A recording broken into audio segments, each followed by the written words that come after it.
point que, il a dit, si on l'écoute bien, faut être volontaire. Si vous le voulez, vous mettez vos enfants à l'école. C'est-à-dire que si demain, il y a un gamin qui clame ça, c'est de votre responsabilité.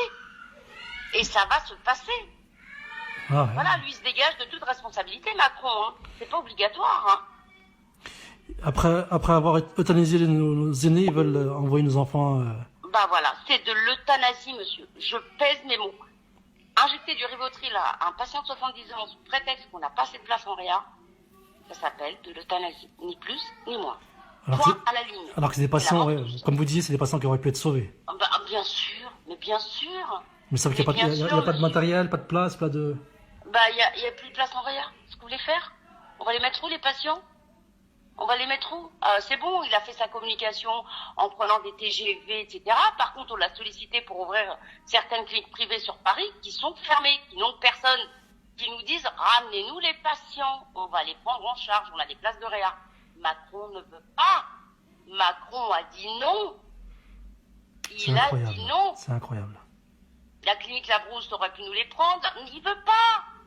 Il ne veut pas. Et vous avez vu combien de décès dans votre établissement? Combien de décès? Oh là là. Tout confondu, hein, enfin, en tout venant. Hein. Oh, on en a à peu près 1000 et quelques. Ouais. C'est où? C'est à Paris, ça? C'est Décès. Ouais, Paris. Paris 15e. Paris 15e. Ouais. Ah ouais. Ah ouais. Ouais, donc les 24 000 morts qu'ils nous annoncent, c'est... Oh, monsieur, mais arrêtez. Pourquoi ils ne comptabilisent pas les Covid-19 décédés chez eux? Ouais. Pourquoi? Bah là, ils en ont parlé, il paraît qu'ils disaient qu'il y en avait 9 000 à peu près. Ouais, bon, il y en a plus qu'ils arrêtent leur connerie. Hein. Au début, il fallait trier. Ah, vous avez des symptômes? Une boîte de Doliprane, mais c'est quoi ce bordel de merde?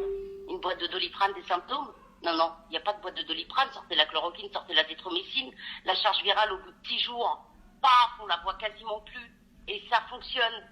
Il veut pas, Macron. Il veut pas.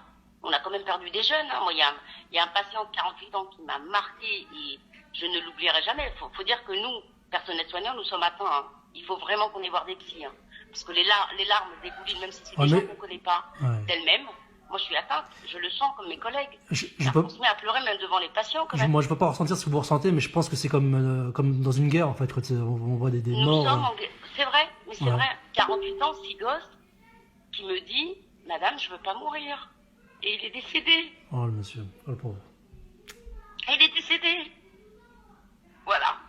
Il n'a pas vu ses enfants et sa femme ne l'a pas vu. Bon, voilà. Voilà, tout ça pour pas avoir essayé la chloroquine, tout ça pour pas. Mais Macron est un assassin. Mon Dieu. Macron est un assassin. Mais ouais, c'est Macron et son gouvernement, ouais. Tous ceux qui... C'est lui qui décide. Personne ne décide à son Alexis Corbière de merde, là. Voilà, son grand conseiller. C'est lui, mais d'où ils y connaissent en médecine? Même Véran, il est nul. C'est un neurologue qui est nul. D'ailleurs, le Rivotril, c'est Véran qui lui a donné l'idée. Puisque monsieur est neurologue. Allez hop, les petits vieux, là, let's go. 70 ans, on les fait partir, vous vous rendez compte? Faites de la place. Faites de la place, mais c'est exactement ça. J'espère que les gens vont se réveiller. J'espère qu'après le Covid-19, s'il y a un après Covid-19, Macron, on le dégage. Il a détruit tout le monde. Mais tout le monde. Nous, il nous a détruit psychologiquement. J'ai des collègues qui sont décédés aussi, monsieur. Des collègues, on a des médecins qui sont décédés, on a des infirmières, on a des aides-soignantes qui sont décédées. Donc, pitié, il faut que tout le monde se lève. Transmettez le mot. Parce que vous savez rien de ce qui se passe à l'hôpital. Bah non, je vous dis, moi, la seule fois où j'étais à l'hôpital, c'est à l'entrée de l'hôpital pour livrer les fruits et je suis reparti, mais je ne sais pas ce qui se passe derrière. Ouais, bah vaut mieux pas le savoir. Parce qu'à mon avis, si les gens voient ça, si les gens vivent ne serait-ce qu'une journée à l'hôpital, je vous assure, ils vont aller pendre Macron. Ils vont aller le pendre. Le pendre.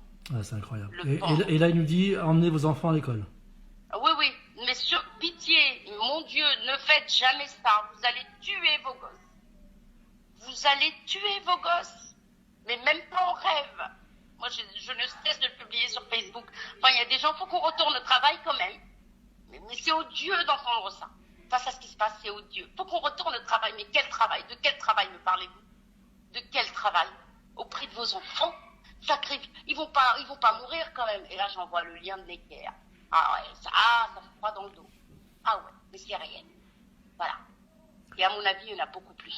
Ça, je vous parle de l'assistance publique au hôpital de Paris. Hein. Ah ouais, Le reste... je connais bien l'hôpital Necker. Ouais, voilà. Donc, non.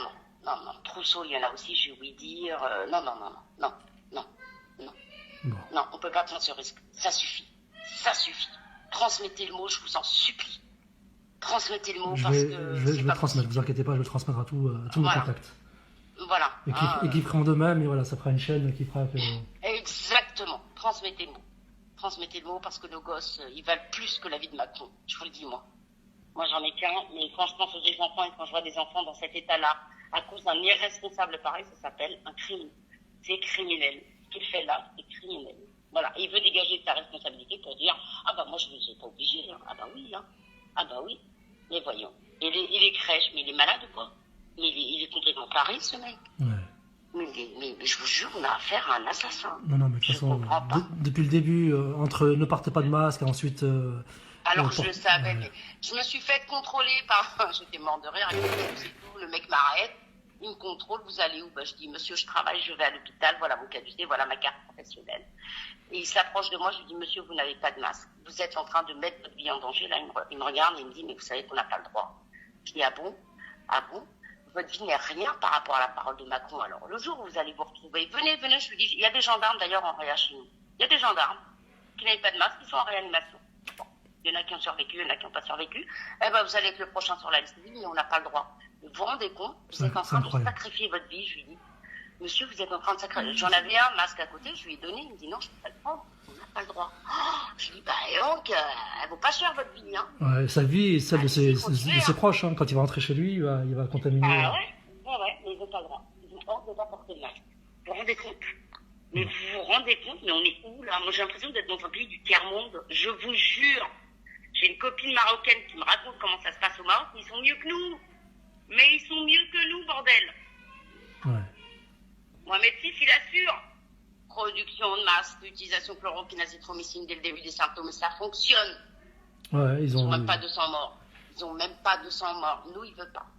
Ben non, parce que M. Lévy, directeur général de l'INSERM, est en train de travailler sur des molécules qui vont valoir des milliards. Ouais, ça, c'est le vaccin, c'est pareil. Hein. Ouais. Le vaccin, oublié, hein. Ça va être une grosse daube. Je vous le dis tout de suite. Ouais.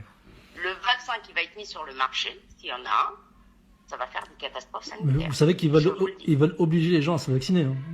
Non, mais certainement. J'ai entendu dire que ceux qui ne sont pas vaccinés ne pourront pas voyager, ne pourront pas se déplacer. Qui est derrière tout ça? C'est pas M. Bill Gates par hasard? Enfin, par un simple hasard, voyons. C'est lui qui finance tout ça. Faut arrêter, quoi. Et Macron est dedans. Faut arrêter.